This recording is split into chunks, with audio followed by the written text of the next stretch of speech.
Good evening. Tonight, what I will talk about is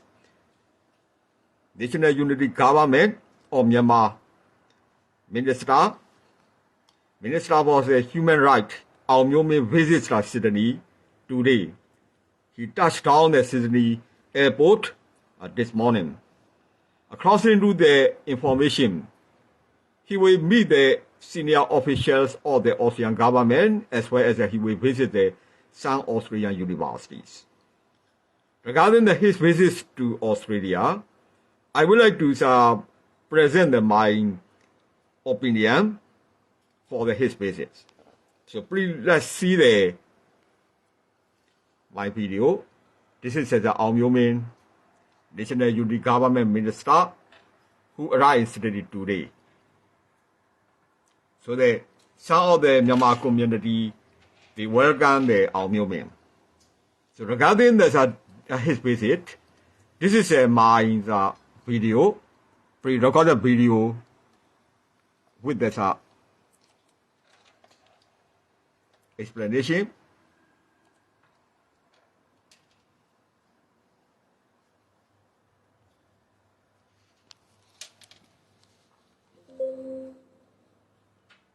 Human rights policy of the government is much related to its laws and constitution. Aung Myo Min, Union Minister of Human Rights of National Unity Government, now arrives Australia today, the 8th of May, 2023. He will meet Australian officials with Australian Burmese community. At this time of Spring Revolution, if National Unity Government is really fighting for our freedom from military junta, his visit should be welcomed, but what I believe is that such visit is just waste of people money that was raised by overseas Burmese community through people donations for revolution. Although Union Minister of Human Rights was appointed by National Unity Government of Myanmar, it itself did not do enough to abide the human rights principles in Burma. No removal of 1982 Burmese citizenship law, that is main breach of human rights in Burma. 1982 citizenship law that denied the citizenship for certain group residing in Burma and penalizing the children whose parents might have been illegal immigrants is not a correct thing, as well as functioning the opposition government under the constitution drawn by military of 2008 can be regarded the NUG as not a new system of government but the system which is not different from the governments of Burma which have breached the human rights. At the virtual meeting between U Kyo Mo Tun, Myanmar ambassador to United Nations, and US Congressman in May 2021, soon after National Unity Government has been formed, no satisfactory answer to remove such law and Myanmar citizenship to Rohingyas was given. Although Burma Act clearly outlined the tasks that National Unity Government to do for real human rights in Myanmar, NUG does not have any willingness to execute them. Civilians are facing the power struggles between military junta and National Unity Government of Myanmar. Furthermore, death of innocent villagers of Paisagi, where the NUG supported functions of NUG office opening, is caused by both military which killed the people and NUG which lured the people to the killing fields. Many our youths have died on the streets because the members who will later take parts in National Unity Government asked them to do the demonstrations. Many government servants who took part in Civil Disobedient Movement, CDM, were facing difficulties for their living, but very little assistance was given to them by National Unity Government which asked them to do Civil Disobedient Movement. No true federalism to be set up by both CRPH and NUG. Burma-dominated political system is main cause of ethnic minorities' people struggle for freedom.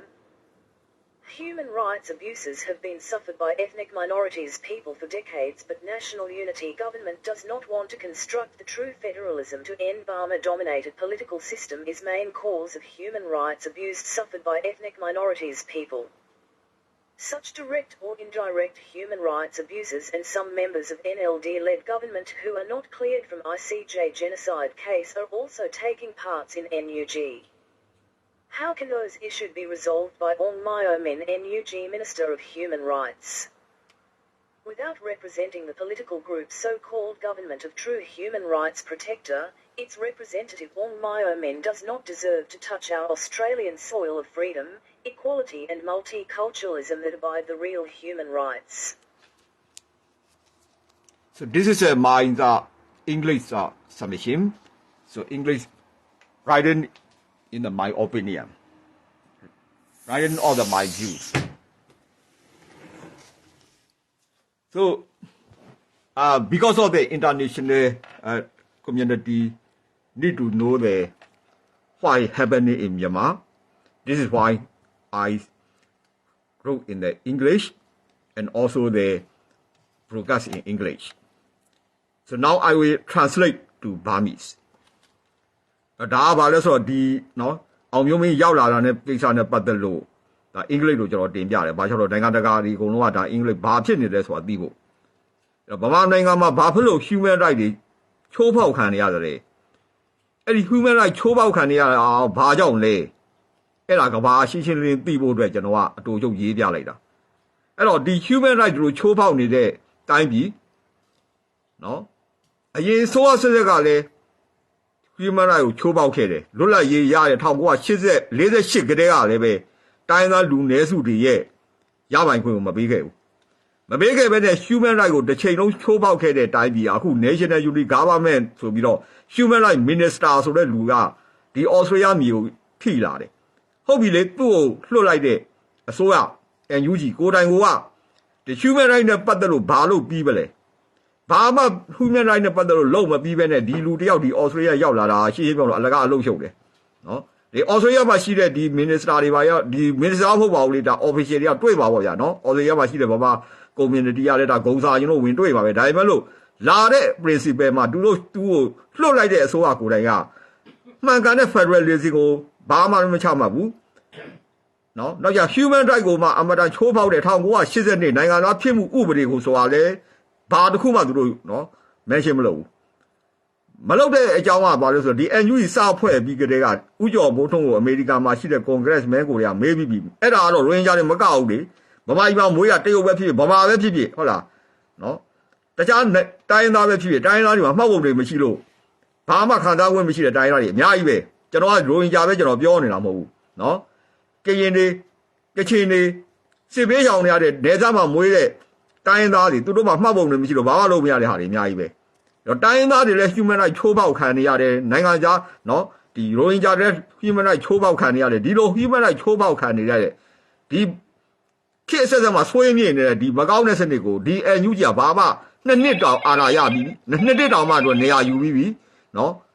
ဥဆောင်ကဏ္ဍမှာယူပြီးသူကဘာမှမလုပ်ဖဲနဲ့ဒီ Union Minister ဆိုတဲ့လူ Australia ရောက်လာတာအလကားသက်သက်သူအလဲလာတာပဲ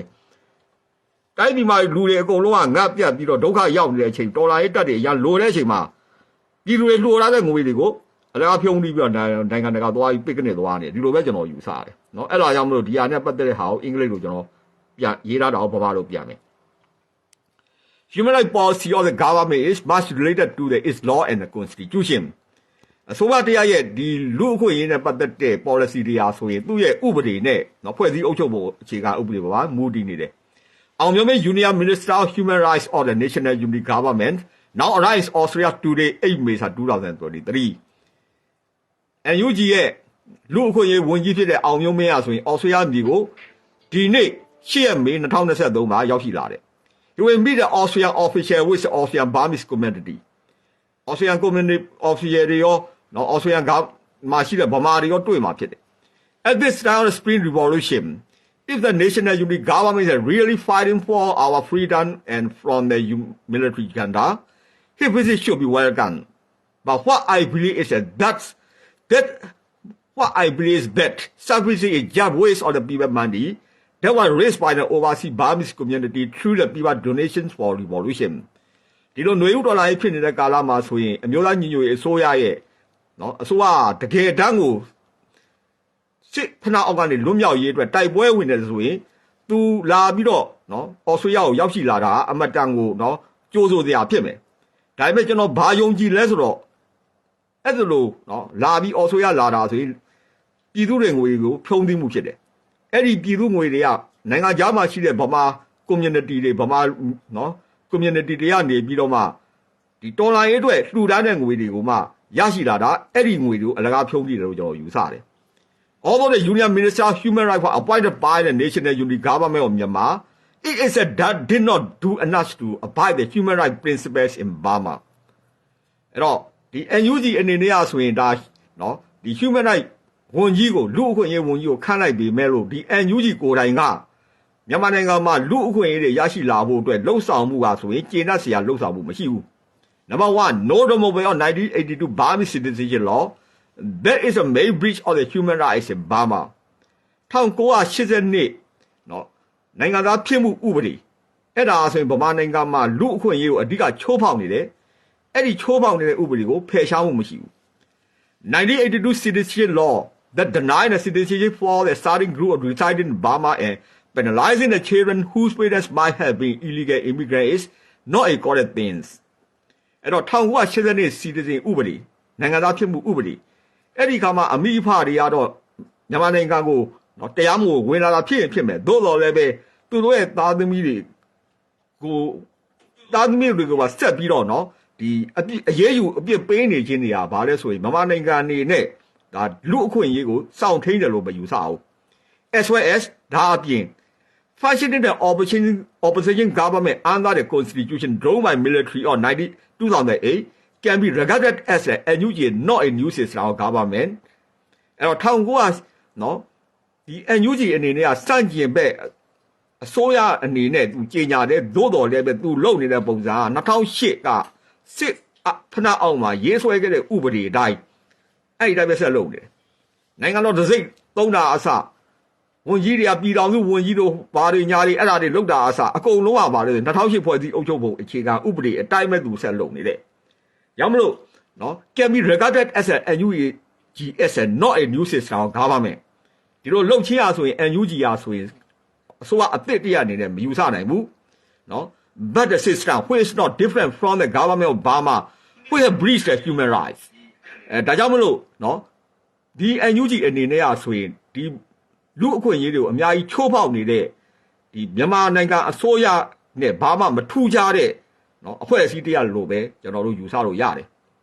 အဲ့တော့ virtual meeting between the ဦးကျော်မိုးထွန်းမြန်မာ ambassador to United Nations and US Congressman in May 2021 so after national unity government has been found no satisfactory answer to remote the such law and the Myanmar citizenship to Rohingya was given အဲ့တော့ဒီ NUG ကိုမှ2021နော်2021မှာ NUG ဖွဲ့စည်းလိုက်တယ်ဖွဲ့စည်းပြီးတော့မှတိတ်မကြခင်မှာမေလ2021မှာနော်ကုလသမဂ္ဂဆိုင်ရာမြန်မာတန်အမတ်ဦးကျော်မိုးထွန်းနဲ့အမေရိကန်မှာရှိတဲ့ Congressman နဲ့စကားပြောတယ်နော်ဒါ virtual meeting နဲ့ပြောတဲ့အခါမှာဆိုရင်အဲ့ဒါလိုဥပဒေကိုဖယ်ရှားမယ်လို့လည်းမပြောဘူးနောက်ပြီးတော့ Rohingya တွေ citizenship နော်နိုင်ငံသားပေးမယ်လို့လည်းကျေနပ်စွာအဖြေကိုမပေးခဲ့ဘူးAlthough Burma has clearly outlined the tax that the national unity government to do the real human rights in Burma, and you does not have any willingness to execute them. အဲ့တော့ဒီ Burma အကအမေရိကန်ထုတ်ပြန်တဲ့ Burma အမှာဆိုရင်နော်လူအခွင့်အရေးနဲ့ပတ်သက်လို့ဘာတွေလုပ်ရမလဲဆိုတာကို NUG ကိုတိုက်တွန်းထားတယ်သို့တော်လည်းပဲအဲ့လာတွေကိုလုပ်ဖို့အတွက်ဒီ NUG အနေနဲ့ဆိုရင်လုပ်လို့တဲ့စိတ်ဆန္ဒမရှိဘူး Number 2 Civilians are facing a power struggle between the military junta and national unity government of Myanmar. အဲ့တော့ဒီစစ်အာဏာပိုင်တွေနဲ့နော်စစ်ကောင်စီနဲ့ဒီ NUG ကြားမှာအာဏာအားပြိုင်မှုမှာဆိုရင်တာမန်အရတားတွေရာဆိုရင်ခံစားနေရတယ် Furthermore, ဒါအပြင် death of the innocent village of the Basiji where the NUG supported functions or NUG office opening has caused by the both military which gave the people and NUG which lured the people into the killing fields အဲ့တော့ဒါအပြင်မှာပစီကြီးကျွေးရမှာရှိတဲ့အပြစ်ကင်းစင်တဲ့ရွာသူရွာသားတွေတေဆုံးမှုအဲ့လိုတေဆုံးတဲ့ရွာသူရွာသားတွေကလည်းပဲဒီ NUG ရဲ့ရုံးခန်းဖွင့်ပွဲအခမ်းအနားကိုလာတာအဲ့တော့အဲ့လိုတေဆုံးမှုကဆိုရင်ဒီပြည်သူတွေကိုတကယ်တမ်းတတ်တဲ့စစ်အာဏာပိုင်တွေအပြင်အဲ့ဒီပြည်သူတွေကိုလူသက်ကွင်းကိုမှမြားခေါ်ပါတဲ့ NUG မှာလည်းတာဝန်ရှိတယ် Many our youth have died on the street because the members who will later take the path in the national unity government are sent to do these demonstrations. ကျွန်တော်တို့ရဲ့ဒီ NUG မှာနောက်ပိုင်းမှာဆိုရင်တာဝန်ယူလာမဲ့ဒီလူတွေကဆိုရင်ကျွန်တော်တို့ရဲ့ကလေးတွေကိုလမ်းပေါ်မှာစန္ဒပြပွဲတွေကိုလှုပ်ဖို့တဲ့တို့ပြောခဲ့တယ်ဒါကြောင့်မို့ကျွန်တော်တို့ကလေးတွေအများကြီးတည်ခဲ့တယ် Many government servants who took part in the civil disobedience movement (CDM) were facing the difficulties for their living, but very little assistance was given to them by national unity government, which asked them to do the civil disobedience movement. အဲ့တော့ NUG အနေနဲ့ဆိုရင်အစိုးရဝန်ထမ်းတွေကို CDM လုပ်ကြဆိုပြီးတော့ပြောခဲ့တယ်တကယ်တမ်းလုပ်တဲ့ CDM ဝန်ထမ်းတွေဟာဆိုရင်အကုန်လုံးအရန်ကိုနေဖို့ထိုင်ဖို့အရန်ခက်ခဲမှုရှိတယ်သူတို့အနေနဲ့အကူအညီ NUG ကနည်းနည်းပဲရတယ် Number 3 no true federalism to be set up by both CRPH and NUG CRPH နဲ့ NUG နှစ်ခုစလုံးပါဆိုရင်မှန်ကန်တဲ့ federal စနစ်ကိုချမှတ်တာမရှိဘူး Burma dominated political system is a main cause of the ethnic minority people struggle for freedom. ဒီလူတိုင်းသားလူနည်းစုတွေကသူတို့ရဲ့လွတ်မြောက်ရေးအတွက်ရုန်းကန်နေရတယ်။ဘာကြောင့်လဲ။ဗမာလူမျိုးကြီးဝါဒကနေပြီးတော့လွှမ်းမိုးထားတဲ့နိုင်ငံရေးစနစ်ကြောင့်မလို့တိုင်းသားလူမျိုးစုတွေကဆိုရင်သူတို့ရဲ့လွတ်မြောက်ရေးအတွက်ရုန်းကန်နေကြရတယ်။ Human rights abuse has been suffered by ethnic minorities people for decades, but national unity government does not want to construct the true federalism to end the Burma dominated political system. It is a main cause of the human rights suffered by ethnic minority peoples. အဲ့တော့ဒီတိုင်းကလူနည်းစုတွေအနေနဲ့ဆိုရင်ဆယ်စုနှစ်ပေါင်းများစွာလူအခွင့်အရေးတွေချိုးဖောက်မှုကိုခံစားခဲ့ရတယ်။ဒါပေမဲ့ဒီ NUG အနေနဲ့ဆိုရင်မှန်ကန်တဲ့ Federal စနစ်ကိုချမှတ်တဲ့စိတ်ဆာတာမရှိဘူး။ထို့အတူပဲဗမာလူမျိုးကြီးဝါဒလွှမ်းမိုးထားတဲ့နိုင်ငံရေးစနစ်ကိုလည်းရပ်တန့်လို့တဲ့စေလို့တဲ့စိတ်ဆန္ဒမရှိဘူးအဲ့ဒါကဘာလဲဆိုတော့မြန်မာနိုင်ငံမှာရှိတဲ့တိုင်းသားလူနည်းစုတွေကလူအခွင့်အရေးချိုးဖောက်ခံနေရမှုရဲ့အဓိကအကြောင်းချက်ဖြစ်တယ်ဒါကြောင့်မို့လူအခွင့်အရေးချိုးဖောက်ခံနေရတဲ့အဓိကအကြောင်းကဘာလဲဆိုရင်ဗမာလူမျိုးကြီးဝါဒလွှမ်းမိုးထားတဲ့နိုင်ငံရေးစနစ်ကိုပယ်ဖျက်မှုမရှိဘူးအဲ့ဒါမို့ဒီဗမာလူမျိုးကြီးဝါဒလွှမ်းမိုးထားတဲ့နိုင်ငံရေးစနစ်ကို NUG အနေနဲ့ပယ်ဖျက်မှုမရှိဘူးဆိုတဲ့အတွက်လူအခွင့်အရေးချိုးဖောက်မှုတွေကဘာမှလူအခွင့်အရေးချိုးဖောက်မှုတွေကိုမဖြစ်တော့ပါဘူးလို့အာမခံကြတယ်မရှိဘူး Such direct or indirect human rights abusers and some members of NLD-led governments who are not clear from ICJ genocide are also taking part in the NUG ဒီလိုဓာတ်ရိုက်တော်၎င်းတွယ်ဝဲတော်၎င်းလူအခွင့်အရေးချိုးဖောက်မှုတွေနဲ့အချို့သော genocide ကိစ္စနဲ့လူမျိုးသုံးတပ်ဖြတ်ရင်းနဲ့ရှင်းလေးမရှိတဲ့ဒီ NLD ဥဆောင်ခဲ့တဲ့အစိုးရမှာပါဝင်တဲ့လူတွေကလည်းပဲတချို့လူတွေကလည်းပဲ NUG မှာဆက်ပြီးပါနေတယ် How can those issues be resolved by Aung Myo Min, Minister of Human Rights ဒီလိုအချက်လက်တွေကိုလူအခွင့်အရေးဝန်ကြီးအောင်မျိုးမင်းရဲ့ဘလို့ခရရှင်းမလဲ Without representing the political group so-called government of true human rights protector အဲ့တော့ဒီအစိုးလူအခွင့်အရေးကိုကာကွယ်တဲ့အစိုးရအဲ့လိုအစိုးရကိုစားပြုခြင်းမရှိဘဲနဲ့ its representative Aung Myo Min does not desire to touch our Australian soil of freedom, equality, multiculturalism and that abide the real human rights ဒီလိုလူအခွင့်အရေးကိုမှကာကွယ်စောင့်ရှောက်တဲ့အစိုးရကိုစားပြုမှုမရှိဘဲနဲ့ဒီအောင်မျိုးမင်းဆိုတာကျွန်တော်တို့ရဲ့ Australia မြေလွတ်လပ်မှုညီမျှမှုလူမျိုးဘာသာပေါင်းစုံသဟဇာတာနဲ့ဟာမိုနီရှိမှုလူအခွင့်အရေးအစစ်အမှန်ကိုတကယ်တမ်းလေးစားလိုက်နာတဲ့အော်စတြေးလျမြေကိုခင်ဗျာနင်းတာကတင့်တော်တယ်အချက်မဟုတ်ဘူးဒါကျွန်တော်ပြောတာပေါ့အဲ့တော့ခင်ဗျားတို့ကဘာလဲဆိုတော့ဘာယူလာဒီကောင်ကမနာလိုပါဘာတွေပြောမနေနဲ့တရားကိုပိမ့်ပိတ်တဲ့ဟာတွေပြောမနေနဲ့ဘာကြောင့်လဲလူနဲ့မဆိုင်ဘူးလူပုဂ္ဂိုလ်နဲ့မဆိုင်ဘူးအော်စတြေးလျကိုရောက်လာတယ်ကျွန်တော်တို့ဝန်တာတယ်ဗမာတွေအော်စတြေးလျရောက်လာတယ်ကျွန်တော်တို့က welcome လုပ်တယ်ဒါကလူတယောက်အနေနဲ့အော်စတြေးလျဗမာနိုင်ငံသားတယောက်အော်စတြေးလျမြေကိုရောက်လာတဲ့နိုင်ငံခြားရောက်လာကျွန်တော်တို့ဝန်တာတာပဲဒါပေမဲ့လို့ရောက်လာတဲ့ဟာနိုင်ငံရေးသဘောဝါရဆိုရင်သူ့အနေနဲ့က human right minister ဆိုကိုစားပြုတယ်ဒါပေမဲ့သူ့ကိုလွှတ်လိုက်တဲ့ NUG နေတာ human right ကိုတကယ်တော့စောင့်ထိန်ဖို့human right ကိုတကယ်တော့ထိန်းသိမ်းဖို့ မတရားမမျှတတဲ့ဥပဒေတွေကိုဖယ်ရှားဖို့ဘာမှသူတို့မလုပ်ဘူးမလုပ်တာကသူ့ရဲ့အရင် NLD လက်ထက်မှာလည်းမလုပ်ခဲ့ဘူးတသက်လုံးမလုပ်ဘူးမလုပ်တဲ့လူတွေကနောက်လဲလုပ်အောင်မှာမဟုတ်ဘူးအဲ့လိုမလုပ်တဲ့လူအဖွဲ့အစည်းကဘာမှ human right ကိုနော်ဒီလိုဟိုလေလူကြားကောင်းကိုပြောနေစရာလည်းမလိုဘူးနော်ဟိုဘာလဲဆိုတော့တကာဖုံးထားလို့နော်တကာဖုံးထားတဲ့ဒီအစိတ်သုံးကိုပုံပြနေစရာလည်းမလိုဘူးကျွန်တော်တို့အနေနဲ့ကဘာလဲဆိုတော့နော်လူအခွင့်အရေးနဲ့ human right ကိုတကယ်တမ်းစောင့်ထိန်မဲ့အစိုးရအဖွဲ့ကိုလိုချင်တယ်အဲ့ဒီဥပဒေနဲ့အဲ့ဒီ constitution ဖြစ်လာမှာကိုလိုချင်တယ်ဒါမှသာလေဗမာနိုင်ငံမှာတိုင်းရင်းသားလူမျိုးတွေအားလုံးလူမျိုးဘာသာအားလုံးညီမျှတဲ့နိုင်ငံရေးစနစ်ဖြစ်မှာဖြစ်တယ်ဖြစ်တဲ့အထိလဲကျွန်တော်ကတော်လာရမယ်ဖြစ်တဲ့အထိလဲတိုက်ပွဲဝင်ရမယ်နော် NUG အနေနဲ့ဒါကိုသူတို့လုတ်ချင်တဲ့ဆန္ဒမရှိရင်ရှိတဲ့အဖွဲ့အစည်းတွေဖြစ်လာအောင်ကျွန်တော်တို့လုပ်ရမယ်ဆိုတဲ့အကြောင်းကိုဒီကပြောကြရင်းနဲ့နေကုန်းချုပ်ပါတယ်ကျေးဇူးတင်ပါတယ်ခင်ဗျ